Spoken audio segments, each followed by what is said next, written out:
ସେତେବେଳେ ମଜା ନଥାଏ ଯେତେବେଳେ ଲୋକେ ଆପଣଙ୍କୁ ଜାଣିଛନ୍ତି ଆପଣ ଉନ୍ନତି କରିବେ, ଆପଣ ଏହା କରିପାରିବେ ଏବଂ ତାହା ଆପଣ କରିକି ଦେଖେଇଥାନ୍ତି। ମଜାଟା ସେତେବେଳେ ଥାଏ ଯେତେବେଳେ ଲୋକେ ଆପଣଙ୍କର ହାରିବାର ଅପେକ୍ଷାରେ ଥାନ୍ତି ଏବଂ ସେହି ସମୟରେ ଆପଣ ସକ୍ସେସ୍ ହୋଇଥାନ୍ତି, ସଫଳତା ହାସିଲ କରିପାରିଥାନ୍ତି।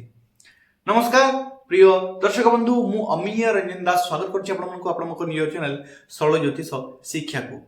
ପ୍ରିୟ ଦର୍ଶକ ବନ୍ଧୁ, ବର୍ତ୍ତମାନ ভিডিওটা বহুত খাস রে আপনার পাই। মার্চ 29 তারিখরু মে 18 তারিখ পর্যন্ত এই সময় আপনার পাই বহুত ইম্পর্টেন্ট, বহুত মহত্বপূর্ণ রহুছি এই টাইম আপনার পাই। কারণ এই সমୟରେ ব্রহ্মাণ্ডরে ঘটিବାକୁ যাଉଛି କିଛି ଏମିତି ଯୋଗ ଯାହା କିଛି এই ଭିଡିଓରେ ମୁଁ ଆପଣଙ୍କୁ କହିବି। ଏହି ସମୟରେ ବ୍ରହ୍ମାଣ୍ଡରେ ଘଟିବାକୁ ଯାଉଛି ଶ୍ରାପିତ ଦୋଷ ନାମକ ଯୋଗ, ଯାହାକି ଶନି ଏବଂ ରାହୁ ଦୁଇଟି ଯାକ ଗ୍ରହଙ୍କର ଏକାବସ୍ଥାନ ବା ୟୁତିରୁ ବନିଥାଏ। ବନ୍ଧୁଗଣ, ଆପଣମାନେ ଜାଣିଥିବେ ରାହୁ ହେଲେ ଗୋଟେ ଛଳନା ଗ୍ରହ, ଛଳନାତ୍ମକ, ଧୋକାଧଡ଼ି, ଗୁଣ୍ଡା, ଚୋରି, ଡକାୟତି, ନେଗେଟିଭର ଗ୍ରହ। ଶନି ପାପୀ ଗ୍ରହ, କ୍ରୂର ଗ୍ରହ, ଦୁଇଟି ଯାକ ପାପୀ ଏବଂ କ୍ରୂର ଗ୍ରହ। ଜ୍ୟୋତିଷ ଶାସ୍ତ୍ର କୁହାଯାଏ ଦୁଃଖଦାୟକ ଗ୍ରହ। ତେବେ ଦୁଇଟି ଯାକ ଯେତେବେଳେ ଗ୍ରହ ଏକା ସହ ମିଶି ଯାଉଛନ୍ତି, ସେ ଏକା ଏକା ଥାଇକି ମାନେ ଏକା ଅଲଗା ଅଲଗା ଥାଇକି ତ ଏମିତି ମାନେ ଏତିକି ପ୍ରଭାବ ପକାଉଛନ୍ତି, କିନ୍ତୁ ଯେତେବେଳେ ଦୁଇ ଯାକ ଗ୍ରହ ମିଶି ଯାଉଛନ୍ତି ମାନେ ତାଙ୍କର ପ୍ରଭାବ ଅତ୍ୟଧିକ ବୃଦ୍ଧି ପାଇଯାଏ। କିନ୍ତୁ ଅଲଗା ଅଲଗା ରାଶି ପାଇଁ ଅଲଗା ଅଲଗା ଫଳ ରହିଛି। କେତେକ ରାଶି ପାଇଁ ସୁବର୍ଣ୍ଣ ସୁଯୋଗ ଅଟେ ଏବଂ କେତେକ ରାଶି ପାଇଁ ଡାଉନ୍ ଅଟେ। ତ ମକର ରାଶିରେ ଜନ୍ମଜାତକ ବ୍ୟକ୍ତି ପାଇଁ ଏହି ସମୟ ବହୁତ ଖାସ। କ'ଣ ଖାସ, କେମିତି ଘଟିବ ଏବଂ କ'ଣ ଡିସିସନ ନେବେ, କେଉଁ କ୍ଷେତ୍ର ଆଗକୁ ବଢ଼ିବେ, କେଉଁ କ୍ଷେତ୍ରରେ ସାବଧାନୀ ରଖିବେ, ତାହା ଡିଟେଲ୍ସ ଏଇ ଭିଡ଼ିଓରେ ମୁଁ ଆପଣଙ୍କୁ ବତେଇବି। ଚାଲନ୍ତୁ ଭିଡ଼ିଓକୁ ଫଟାଫଟ ଆରମ୍ଭ କରିବା। ଫଟାଫଟ ଭିଡ଼ିଓକୁ ଲାଇକ୍ କରିଦିଅନ୍ତୁ, ଚ୍ୟାନେଲକୁ ସବସ୍କ୍ରାଇବ କରିଦିଅନ୍ତୁ, ବେଲ୍ ଆଇକନକୁ ଅନ୍ କରିଦିଅନ୍ତୁ ଆମ ସହ ଯୋଡ଼ି ରହିବା ପାଇଁ। ତା ସହ କମେଣ୍ଟ ବକ୍ସରେ ନିଜର ହୃଦୟର ସହିତ, ଭାବର ସହିତ ରାଧେ ରାଧେ ଲେଖି ଦିଅନ୍ତୁ। ବନ୍ଧୁଗଣ, ଚାଲନ୍ତୁ ଭିଡ଼ିଓକୁ ଆରମ୍ଭ କରିବା। ଆପଣମାନେ ଚାର୍ଟ ଦେଖିପାରୁଥିବେ, ଏହି ଚାର୍ଟ ଆପଣଙ୍କ ପାଇଁ, ଆପଣ ବୁଝିପାରିବେ। ମକର ରାଶି, ମକର ରାଶି ରାଶିଚକ୍ରର 10ମ ରାଶି ମକର ରାଶି। ମକର ରାଶିର ତୃତୀୟ ଭାବରେ ଥାର୍ଡ ହାଉସ୍, ମକରକୁ ଆପଣ ଜଣେ 1 ବୋଲି କାଉଣ୍ଟ କରିବେ, କୁମ୍ଭକୁ 2, ମୀନକୁ 3।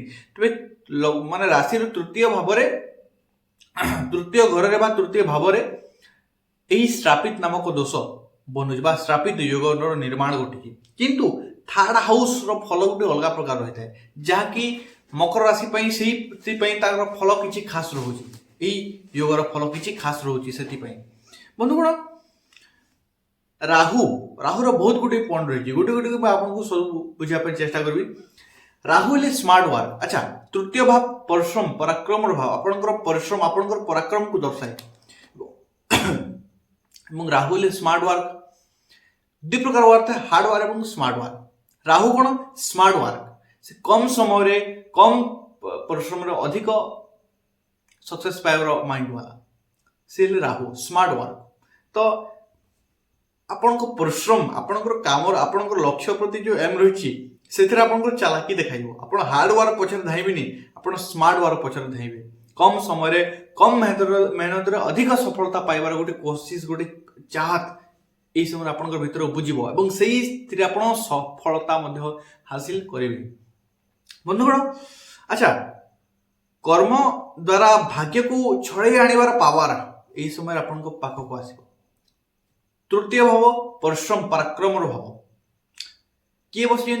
কর্মর মালিক, কর্মকারক গ্রহ শনি, তা সহ রাহু, যে কি কিছু দেই বি পারନ୍ତି এবং কিছু নেই বি পারନ୍ତି অচানক ভাବରେ। এবং দৃষ্টি কেଉଁ ଭାବକୁ ପକାଉଛନ୍ତି? ଭାଗ୍ୟର ଭାବକୁ। ତ ଆପଣ ନିଜର କର୍ମ ମାଧ୍ୟମରେ ନିଜର ଭାଗ୍ୟକୁ ଛଡ଼େଇ ଆଣିପାରିବେ ଏହି ସମୟରେ। ଆପଣଙ୍କର ସେଇ ପାୱାରଟା ଆପଣଙ୍କର ପାଖରେ ରହିବ। ବନ୍ଧୁଗଣ, ନେକ୍ସଟ ଆପଣଙ୍କୁ କହିବି, କନଫିଡେନ୍ସ ତ ନିଶ୍ଚୟ ରହିବ, ଆତ୍ମବିଶ୍ୱାସ ନିଜର ଉପରେ। ଯେତେବେଳେ ରାହୁ ହେଲେ କ'ଣ? ଉତ୍ସାହ। ରାହୁ ହେଲେ କନଫିଡେନ୍ସ। ସେ ଯେତେବେଳେ ତୃତୀୟ ଭାବରେ ବସୁଛନ୍ତି ଶନିଙ୍କ ସହ, ଆପଣଙ୍କର ପାଖରେ ଭରପୁର ମାତ୍ରାରେ କନଫିଡେନ୍ସ ପାୱାର ଥିବ, ମାନେ ଆତ୍ମବିଶ୍ୱାସ। ମୁଁ ଏ ଜିନିଷ ମାନେ, ଆଉ ଗୋଟେ କଥା, ତାହା କାହିଁକି ନ ହେବ? ମାନେ ଯେଉଁ କାମ ଗୁଡ଼ିକ ଅନେକ ଲୋକ କରିପାରୁନଥିବେ, ଯେଉଁ କାମ ଗୁଡ଼ିକ ଲୋକେ କରିପାରୁନଥିବେ, ସେଇ କାମକୁ ଆପଣ ଚୁଟକି ଫୁଟେଇଲା ପରି କରିଦେଉଥିବେ। ଖତରନାକ କାମ ଗୁଡ଼ିକ ଆପଣଙ୍କର ମାନେ ହାତରେ ଲେଖା ସେଇ ଜିନିଷ ଗୁଡ଼ାକ। ଆପଣ ସେଥିରେ ସଫଳତା ପାଇବେ ହିଁ ପାଇବେ। ସେ ଜିନିଷ କରିକି ଦେଖେଇବେ। ବନ୍ଧୁଗଣ, ତେଣୁକରି ଆପଣଙ୍କର ଆତ୍ମବିଶ୍ୱାସ ଅଟୁଟ ବହୁତ ବଢ଼ିଆ ରହିଛି ଏବଂ ସଫଳତା ପାଇବା ମଧ୍ୟ ଯେଉଁ ଗୋଟେ ଜିଦ୍ ରହିବ, मुई सो करी माने करिकी देखेबी से जिनिस आपन भीतर रहइबो एवं सेटा आपन सफलता मध्ये प्रदान करिबो। बंधुगण सफलता पाइ जो कहली सफलता पाइबार जोश, सफलता पाइबार गोटे जोश से जिनिस आपन भीतर देखाइबो एवं निश्चित रूप से ताहा हेबा भी दरकार। माने मु करिबी ही करिबी, करिबी माने करिबी, करिकी देखेबी माने करिकी देखेबी। बंधुगण अचानक धन मु जहाँ कहली अचानक दे भी थांती और अचानक नहीं भी थांती। थार्ड हाउस रे बसिकी भाग्य को देखुଛନ୍ତି माने अचानक धन प्राप्तिर योग बनुची। आपनक पाखक होतो आपनक पूर्व किछि धन फसी रहितला बा किछि रहितला जहाँ मिलु नथिला ताहा मिलि पारे किबा निजर बिजनेस रु निजर जे कोनस प्रकार आपनक भाग्य आपनक अचानक भर धन प्रदान करिवो। ए जिंस मु देखि पारुची। बंधुगण गोटे कथा तृतीय भाव परिश्रम भाव, कर्मकारक ग्रह के शनि आपन को मेहनत करेबे। गोटे कथा यही समय सबुठ मेन प्रतिकार है बिना खर्च प्रतिकार होता आप परिश्रमी बनतु। आलस्य भाव रखिले से यही दोष आपन को दोष भाव में काम कर खराब रिजल्ट दब, किंतु मेहनत करें परिश्रमी बनइले बहुत बढ़िया फल दब।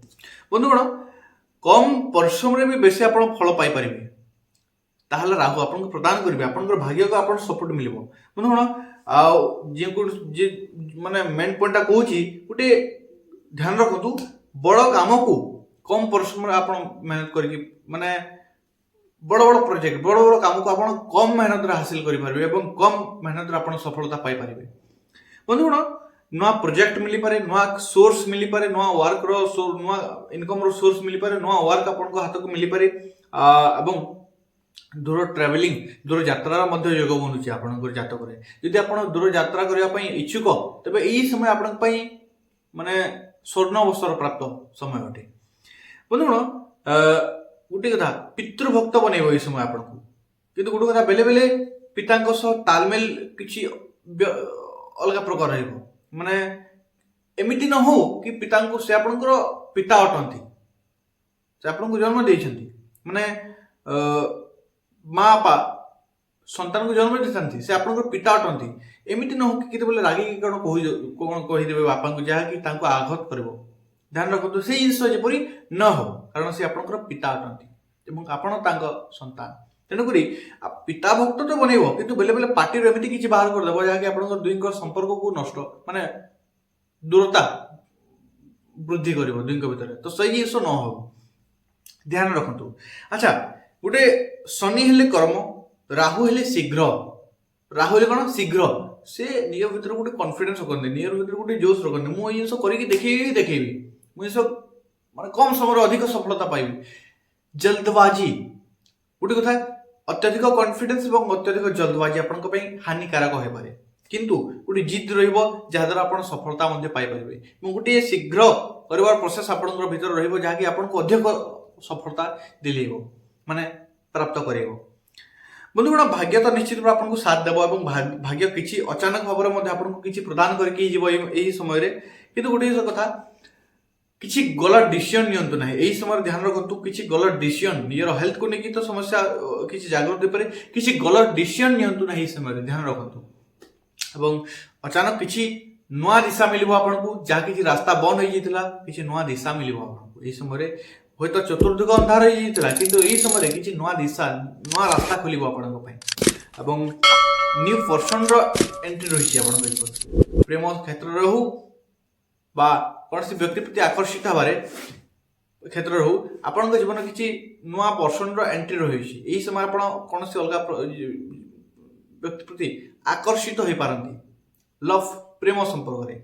बंधुगण भाग्य आपको बहुत सुनेरा अवसर प्रदान कर गोटे नुआ चांस गोटे नुआ मौका आपको प्रदान कर से मौका ठीक रूप से बाछी ठीक रूप लक्ष्य कर तार पूर्ण रूप से फायदा उठातु। बंधुगण आय तो बराबर बहुत बढ़िया रही, अचानक भाव में किसी मिलबार योग देखाई परिवार वर्ग सपोर्ट रही समय गोटे बहुत ही खास पॉइंट आपन भीतर देखाइबो बाणी द्वारा लोकों को छळिबार क्वालिटी आपन भीतर देखाइबो। माने निजर कथार शैली निजर कथार भंगी निजर कथार रीति द्वारा आपण निजर जेकोसी काम जेकोसी व्यक्ति द्वारा आपण छल माने करि पारिबे सी कैपेसिटी लोके आपन ऊपर ट्रस्ट करिवे, कारण आपन ମାନେ କହିବାର ଶୈଳୀ କ୍ୱାଲିଟି ସେଇ ପ୍ରକାର ରହିବ। ଆଶା କରୁଛି ବନ୍ଧୁଗଣ ଆପଣ ବୁଝିପାରିଛନ୍ତି। ଏଇ ସମୟ ଆପଣଙ୍କର ଗୋଟେ ସୁବର୍ଣ୍ଣ ସୁଯୋଗ ନେଇକି ଆସୁଛି, ହାତ ଛଡ଼ା କରନ୍ତୁନି। ହଁ, ମାଇଣ୍ଡଟା ଚିଡ଼ିଚିଡ଼ା ଆପଣ ରହିବ, କିଛି ମେଣ୍ଟାଲି ପ୍ରେସର ମଧ୍ୟ ରହିବ, କିନ୍ତୁ ଏଇ ସମୟରେ ଚାନ୍ସ ମଧ୍ୟ ବହୁତ ବଢ଼ିଆ ମିଳୁଛି। ତାକୁ ଠିକ୍ ରୂପରେ ବାଛି ଆଗକୁ ବଢ଼ନ୍ତୁ, ସଫଳତା ପ୍ରାପ୍ତି ନିଶ୍ଚୟ ହେବ। ଆଶା କରୁଛି ଆପଣ ବୁଝିପାରିଛନ୍ତି। ଯଦି ବୁଝିପାରିଛନ୍ତି ଭିଡ଼ିଓ ଲାଇକ୍ କରନ୍ତୁ, ଚ୍ୟାନେଲକୁ ସବସ୍କ୍ରାଇବ୍ କରନ୍ତୁ, ବେଲ୍ ଆଇକନ୍ ଅନ୍ କରିଦେଇକି କମେଣ୍ଟ ବକ୍ସରେ ନିଜର ହୃଦୟର ସହିତ ଭାବର ସହିତ ରାଧେ ରାଧେ ଲେଖି ଦିଅନ୍ତୁ। ପୁନଶ୍ଚ ଦେଖା ହେବା ନେକ୍ସଟ ଭିଡ଼ିଓ। ପର୍ଯ୍ୟନ୍ତ ବିଦାୟ ଦିଅନ୍ତୁ। ଧନ୍ୟବାଦ। ରାଧେ ରାଧେ।